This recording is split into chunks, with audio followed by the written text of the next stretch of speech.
Imagine you're trapped in a bus, miles away from civilization, as a violent storm rages outside.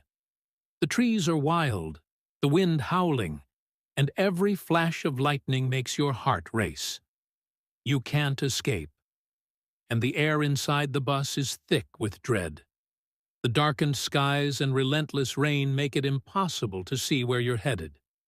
You can hear the wind outside, crashing against the windows. The howls of the storm seem to mock your helplessness. But here's the question. What if I told you that the true danger isn't the storm itself? What if one person in that bus was destined to die tonight, and their death would be the only thing standing between you and survival? As the storm rages, each passenger feels their anxiety rise. Their minds are gripped by a terrifying thought. Could the lightning strike the bus? Could they be the ones to die tonight? The uncertainty claws at their minds. How would you feel? Would you be able to trust your fellow passengers? Or would you wonder, could it be me? Could I be the one who brings us all to ruin? As the storm worsens, the bus driver knows something. Something they all need to understand. If they don't find the person destined to die, no one will make it out alive. That person? They're already among them, hiding in plain sight. The air feels thicker now, as if the storm is closing in on them. The driver stands, voice trembling with fear, as he addresses the terrified passengers. I believe someone here is fated to die tonight, and because of that person, we're all in danger. To save the rest of us, we must do this, one by one. The passengers look at each other in disbelief, their faces pale with fear. The storm outside beats against the bus like an unrelenting force. But what choice do they have? The driver continues, his voice breaking with urgency. Step out into the storm. Touch the tree. If you're the one destined to die, you won't return, and the rest of us will be saved. But if you're not, you'll come back, and the journey continues. Can you even imagine the horror of that moment?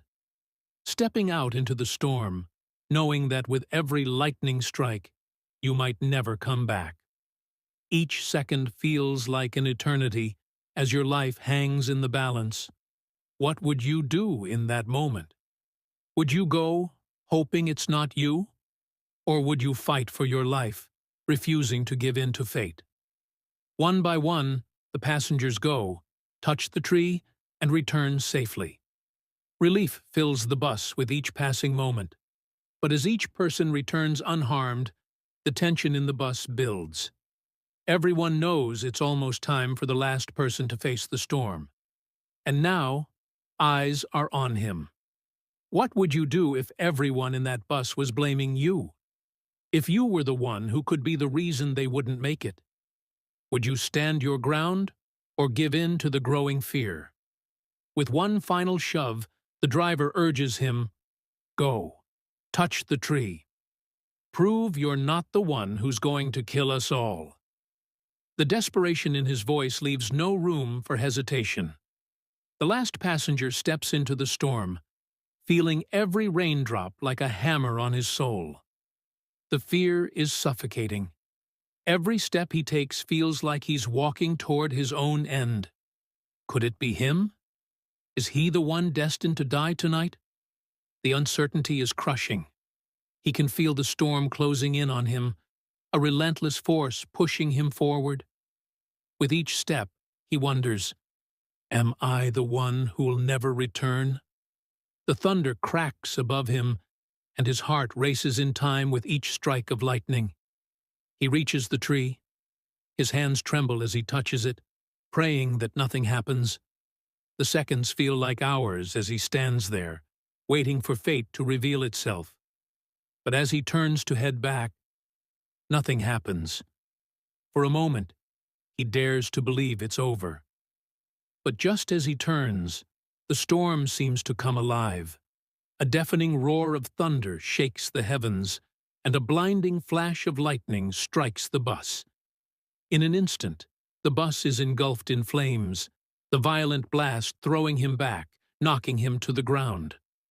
The last passenger stands frozen, tears streaming down his face. The truth hits him with the force of the storm. He wasn't the one who brought the danger. In fact, he had been the one keeping them safe all along. The moment he stepped away from the group, their fate was sealed. How often do we blame others when things go wrong? How often do we judge someone without knowing the full story? What if the person you're blaming is the one who is actually protecting you? Or even saving you from the storm you never saw coming? This story isn't just about fate. It's about the choices we make, the people we overlook, the people we blame. Sometimes, the ones we cast aside are the ones who can change everything. Maybe, just maybe, the person you fear most is the one who's been protecting you all along.